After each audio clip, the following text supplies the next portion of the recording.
They target homes and children's playgrounds. They don't care how many people are killed. Moreover, they want the number of victims to be as high as possible. Every day, Russian occupiers launch drones and missiles at Ukrainian territory with a single goal: terror. Every night the Russians attack Ukrainian territory with dozens, sometimes even hundreds of Shaheeds. And these attacks are becoming increasingly deadly. Russian military forces have begun using UAVs that scatter explosive devices. The enemy is using Shahed-type kamikaze drones equipped with poisonous substances to strike Ukraine. There aren't enough Patriot missiles to shoot down all the drones, not to mention the cost.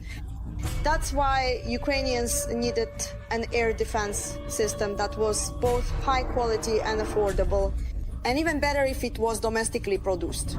And all of this had to be done in a very short time. It would seem like an impossible mission. But when it comes to Ukrainians, they prove once again there's no reason to doubt them. So what is this unique Ukrainian air defense system? What are its capabilities and how much does a single shot cost? All this and more coming up in just a moment. This weapon isn't exactly brand new. People started talking about it at the end of 2024, but only now has video from the field tests appeared for the first time. Meet the Ukrainian combat laser Trident. It's capable of destroying all types of aerial targets, planes, drones, missiles, and even aerial bombs. The very fact that we have such equipment, which, to be clear, is not yet in practical, scalable use in any country in the world, gives us the opportunity to be the first country to deploy these technologies on a large scale. So the laser itself isn't exactly a new development. For example, in March 2024, the UK released footage of successful tests of the Dragonfire laser weapon, also known as Dragonfire. However, they only plan to put it into service in 2027. And we can't really discuss it in detail since all the important specifications of this British weapon are classified. The developers only hint that their laser can hit any target it can see.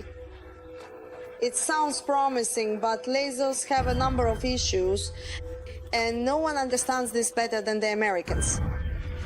The US has been developing similar weapons for a long time, and since 2022, one of these systems has even been deployed on an American destroyer.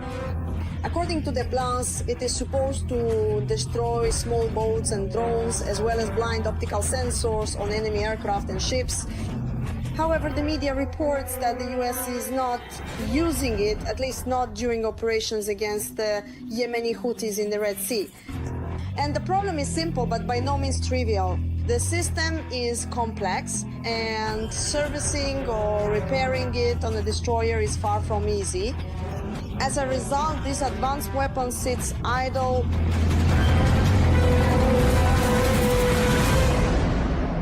Israel is the closest to actually deploying a laser. The Israeli company Rafael demonstrated its Iron Beam as early as the beginning of 2014. In 2022, a series of tests was conducted, reportedly successful. And at the end of 2023, local media even reported that the Iron Beam carried out the first combat interception in history, allegedly shooting down a mortar shell. However, at that time, official sources did not confirm the use of the new system. Undoubtedly, there are certainly many who wish to use the Death Star, but according to official data, no one has succeeded so far at this time. China is trying to develop similar strike systems. They have such projects in development. Russia, by the way, has also tried to show off its laser weapons, but to this day there is not a single confirmed fact that it has even come close to achieving any basic parameters or basic capabilities for producing something similar, even as, let's say, a conceptual project. No. Now is the perfect time to return to Ukrainian development. The Trident may be the first laser to change the rules of the game. If footage of the tests has been shown, it likely means developers and Ukrainian authorities feel optimistic. The Trident can destroy attack drones, aerial bombs, and missiles up to 3 kilometers away, and helicopters and airplanes up to 5 kilometers. These are not all its capabilities. The combat laser can blind drones, cruise missiles, helicopters, and airplanes at a distance of about 10,000 meters. This is remarkable. It should be noted that although the laser is equipped with an electro-optical station, targeting was carried out manually using a joystick rather than automatically, which indicates that at this stage, the combat laser is still being refined. Nevertheless, it can already be said that the Ukrainian development is better and more powerful than the British one. For example, its British counterpart, if we can call it that, actually uses a laser beam with a power of up to 55 kilowatts and focuses it through 37 separate channels.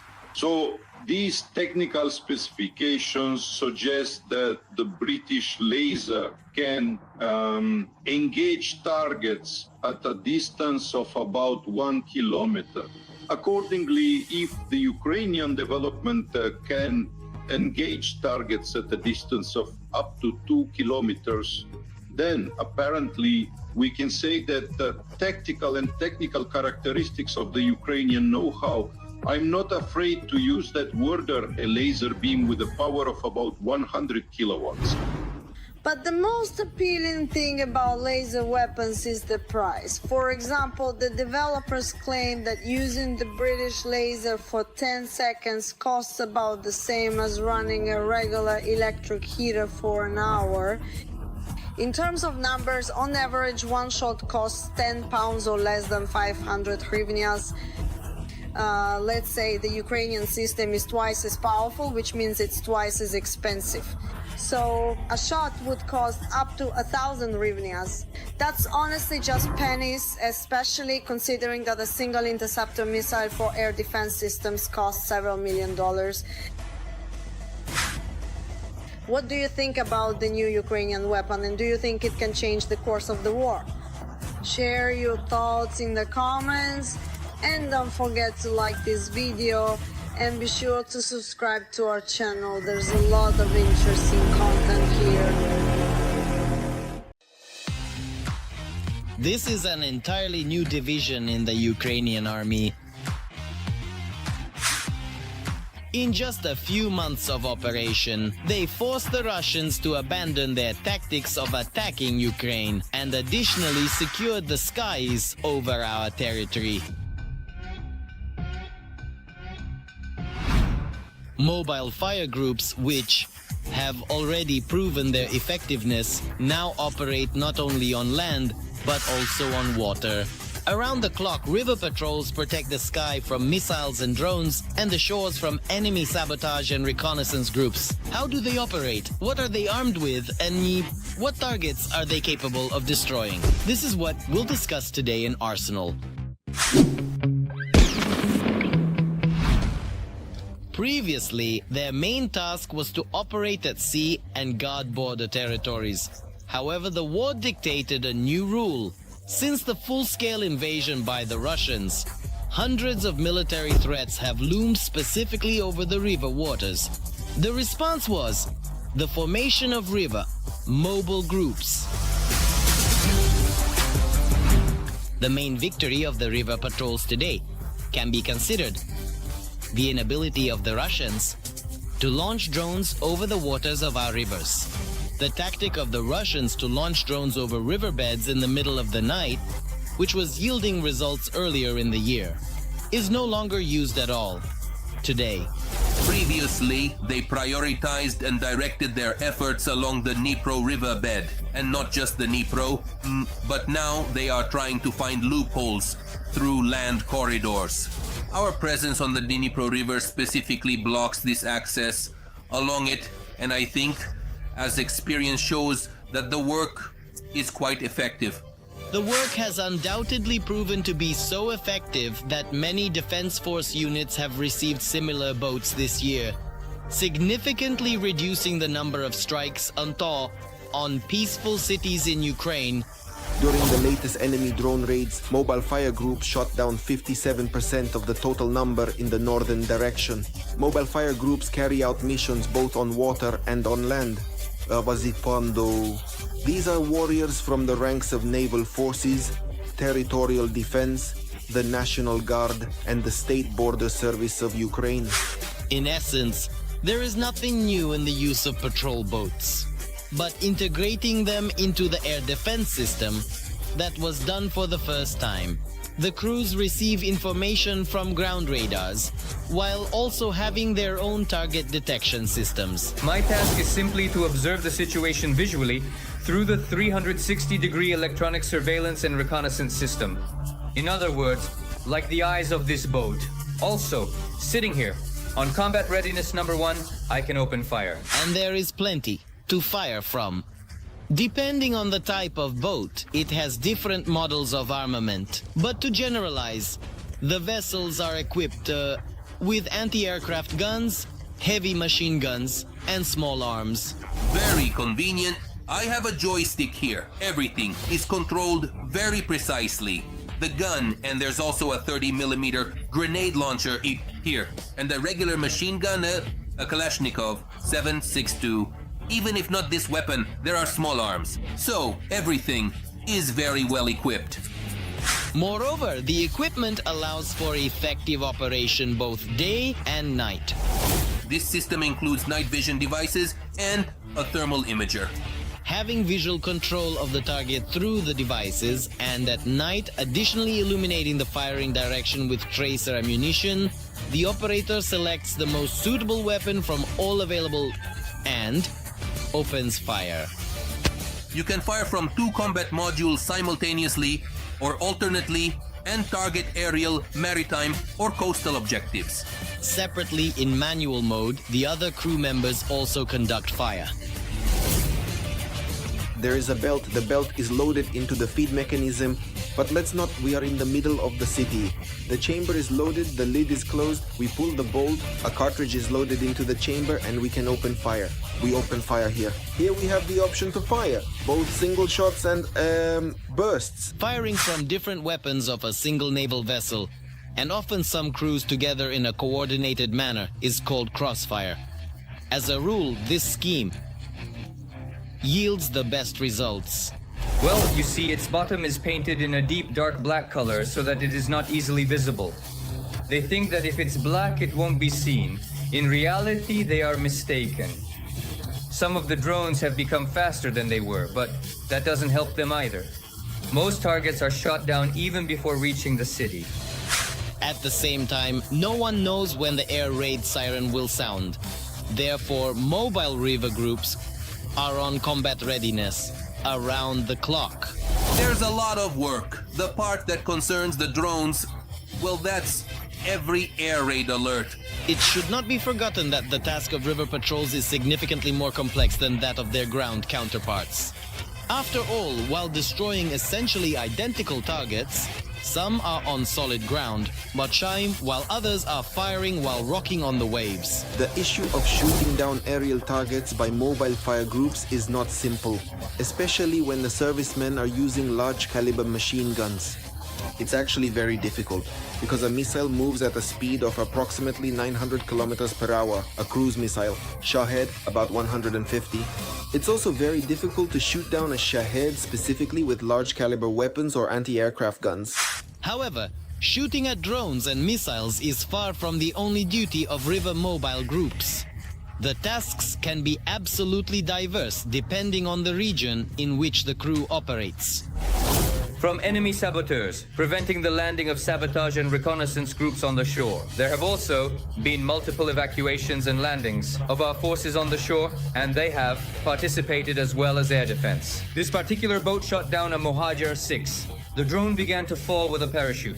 Then, active searches for it began. It ended up with us almost intact. We started extracting information from it. For example, it had a guided aerial bomb on it. The necessity of such patrols not only at the state borders but also on all rivers where possible within the country has already been noted by the higher military leadership. Therefore, the number of groups will only increase in the future. Currently, the enemy is located in the south of the Dnipro, and we must also have the appropriate forces and means to counter the enemy on our rivers, on our waterways. At the same time, there are plans to expand not only the number of boats but also the crew size, so that in the future, one such patrol can be universal for all tasks. The Marine Corps must be involved in these military actions for the primary purpose of capturing a bridgehead. This is the core mission of the Marine Corps. And the Marine Corps should not only be at sea, but also carry out missions on rivers. By the way, the prospects for river response groups are undeniably so significant that the command is already set to allocate the training of their crews as a separate military specialty. This is very different from the deployment of ship crews at sea. Therefore, we are implementing this experience, and in the future, we will study it in our higher naval educational institutions to prepare future officers, who will serve on rivers. What do you think about the idea of creating patrols on our rivers? Be sure to definitely write in the comments. And don't forget to like this video and subscribe to our channel so you don't miss new episodes of Arsenal.